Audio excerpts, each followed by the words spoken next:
그날에 여호수아가 세겜에서 백성과 더불어 언약을 맺고 그들을 위하여 율례와 법도를 제정하였더라. 여호수아가 이 모든 말씀을 하나님의 율법책에 기록하고 큰 돌을 가져다가 거기 여호와의 성소 곁에 있는 상수리 나무 아래에 세우고 모든 백성에게 이르되, 보라, 이 돌이 우리에게 증거가 되리니 이는 여호와께서 우리에게 하신 모든 말씀을 이 돌이 들었음이니라. 그런즉 너희가 너희의 하나님을 부인하지 못하도록 이 돌이 증거가 되리라 하고 백성을 보내어 각기 기업으로 돌아가게 하였더라. 이 일 후에 여호와의 종 눈의 아들 여호수아가 110세에 죽음에 그들이 그를 그의 기업의 경내 딥낫세라에 장사하였으니 딥낫세라는 에브라임 산지 가스산 북쪽이었더라. 이스라엘이 여호수아가 사는 날 동안과 여호수아 뒤에 생존한 장로들 곧 여호와께서 이스라엘을 위하여 행하신 모든 일을 아는 자들이 사는 날 동안 여호와를 섬겼더라. 또 이스라엘 자손이 애굽에서 가져온 요셉의 뼈를 세겜에 장사하였으니 이곳은 야곱이 베크시타를 주고 세겜의 아버지 하몰의 자손들에게서 산 밭이라. 그것이 요셉 자손의 기업이 되었더라. 아론의 아들 엘르아살도 죽음에 그들이 그를 그의 아들 비느하스가 에브라임 산지에서 받은 산에 장사하였더라. 오늘 내용을 좀 살펴볼게요. 여호수아가 세겜에서 백성과 언약을 맺고 율례와 법도를 제정해서 율법책에 기록한 후에 성소곁 상수리 나무 아래 증거의 돌을 세웁니다. 여호수아는 딥낫세라에 애굽에서 가져온 요셉의 뼈는 세겜에 장사를 합니다. 이스라엘은요 여호수아와 하나님의 행하심을 아는 자들이 사는 날 동안 여호와를 섬겼다 하는 내용이 오늘 본문의 내용입니다. 오늘 이 본문을 통해서 우리가 좀 살펴볼 게 있어요. 변하지 않는 증거 그리고 아름다운 마무리 이걸 어떻게 해야 되는가 하는 부분입니다. 그러니까 우리가 어떤 모습으로 기억이 되기를 원하는지 우리 스스로가 인생을 살아가면서 한번 점검해 봐야 됩니다. 또 인생을 어떻게 마무리해야 되는가 사람들마다 지금 현재는 잘 생각을 합니다. 그런데 나중에 내가 어떤 인생으로 남을 건지 또 사람들이 어떻게 기억할 건지 또 어떻게 마무리를 할 건지는 잘 생각을 안 하는 분들이 계세요. 여러분 시작도 중요하지만 끝이 좋아야 진짜 좋은 인생이라고 할 수가 있습니다. 특별히 신앙은 더 그렇습니다. 주님 앞에 서는 그날에 면류관을 받는 자가 진짜 승리자이기 때문에 그렇습니다. 오늘 본문의 내용을 보면요. 위대한 지도자 여호수아의 마지막 모습이에요. 그리고 그 살았던 사람들의 이야기를 담고 있어요. 오늘 본문의 구체적으로 보면요. 여호수아가 이제 죽음을 앞두고 있습니다. 그리고 그들은 마지막을 다해서 백성들과 언약을 맺어요.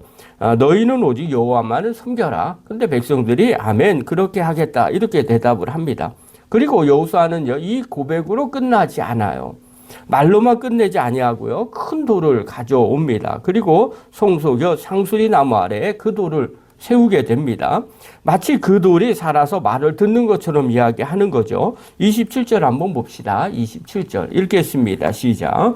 모든 백성에게 이르되 보라 이 돌이 우리에게 증거가 되리니 이는 여호와께서 우리에게 하신 모든 말씀을 이 돌이 들었음이니라. 그런즉 너희가 너희의 하나님을 부인하지 못하도록 이 돌이 증거가 되리라 하고 뭐라고 얘기해요? 돌한테 얘기하죠. 이 돌이 들었다 하는 거예요. 우리가 지금 하고 있던 이 모든 약속 이 돌이 증거가 되는데 이 돌이 들었다 하는 거예요. 그리고 하나님이 부인하지 못하도록 증거가 되리라.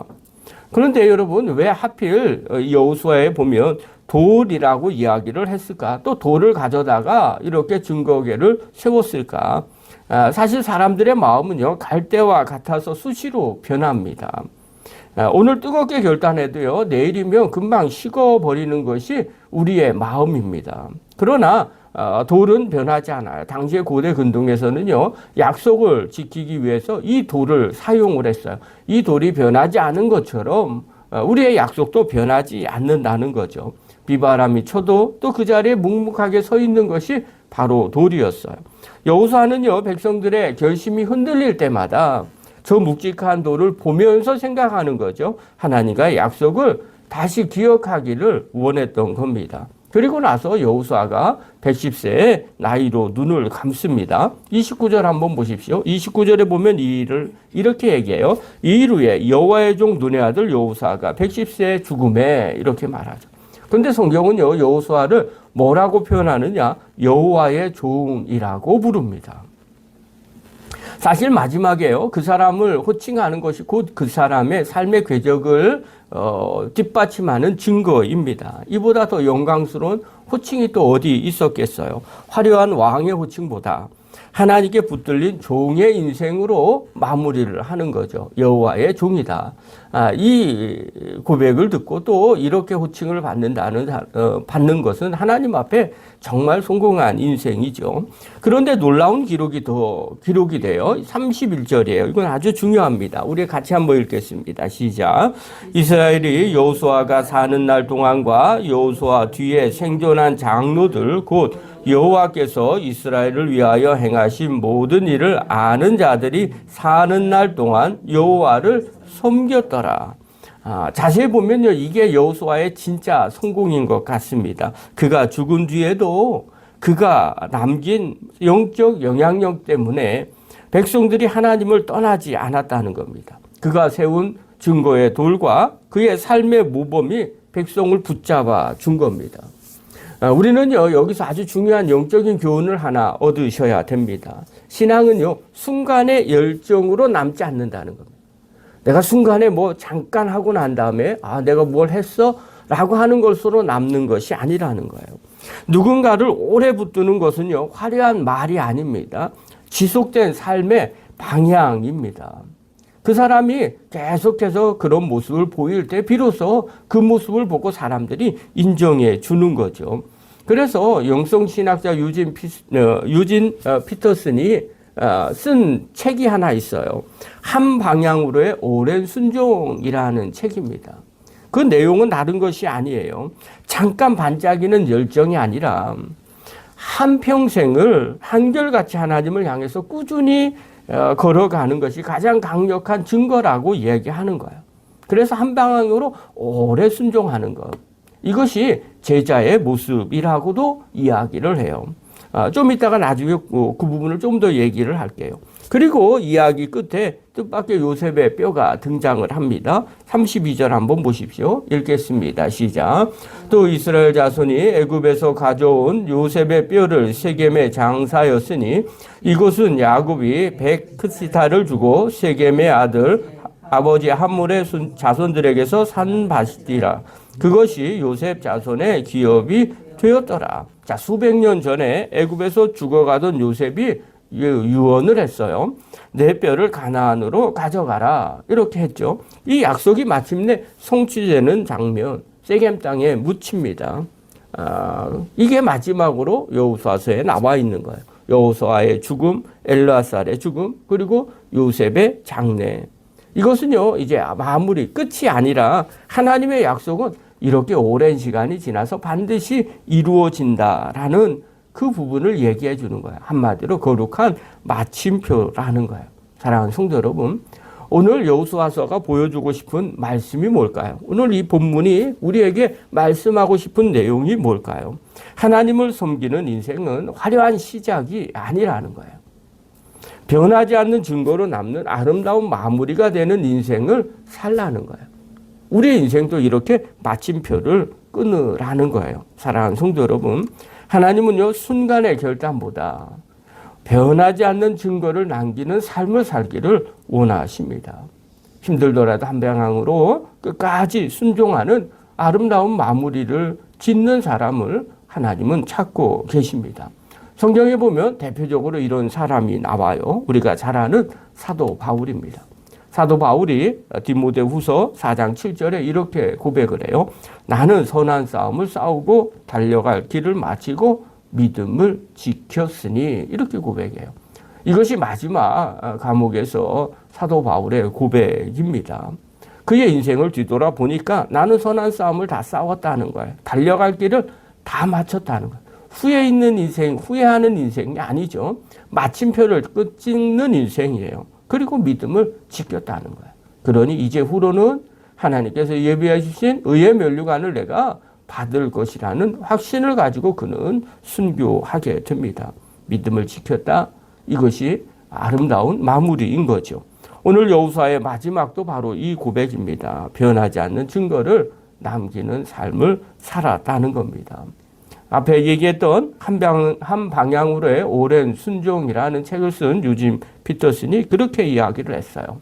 제자란 무엇이냐라고 설명을 해요. 근데 이렇게 표현을 해요. 신앙은 잠깐 뜨거웠다가 꺼지는 불꽃이 아니라 오랜 세월 동안 한 방향으로 걷는 꾸준함을 갖는 사람입니다. 이렇게 얘기해요.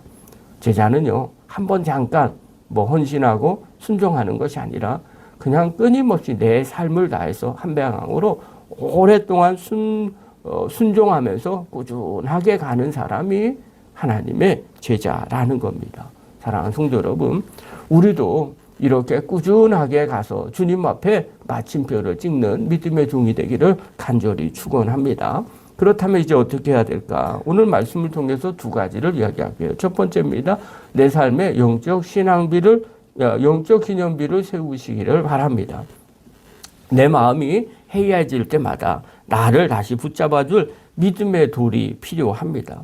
그것이 매일 드리는 새벽 기도든지 아니면 내가 써내려가는 감사 노트든지 아니면 내가 변하지 않는 신앙의 습관들이 있을 겁니다. 그것을 영적 기념비로 붙잡으시고 세우시고 날마다 그것을 돌아보면서 신앙을 점검하는 그리고 끝까지 꾸준하게 나가는 믿음의 종이 되기를 간절히 바랍니다. 두 번째로요. 내 삶 가운데 거룩한 영향력을 남기는 삶을 목표로 하고 날마다 사시기를 바랍니다. 여호수아가 떠난 뒤에도요. 백성들이 믿음을 지켰던 것처럼 나 때문에 우리 자녀가 믿음을 계속 지킬 수 있다면 얼마나 좋겠어요. 또 나 때문에 속해 식구들이 하나님을 더 잘 섬기게 되는 것처럼 또 교인들이 뒤돌아보면서 정말 그 사람의 발자취를 보고 기억에 남고 계속 신앙생활을 할 수 있는 것처럼 내가 사라진 뒤에도 남는 것이 예수의 향기가 되도록 오늘 하루도 성실하게 살아나는 믿음의 거룩한 종들 되기를 간절히 축원합니다. 기도하겠습니다.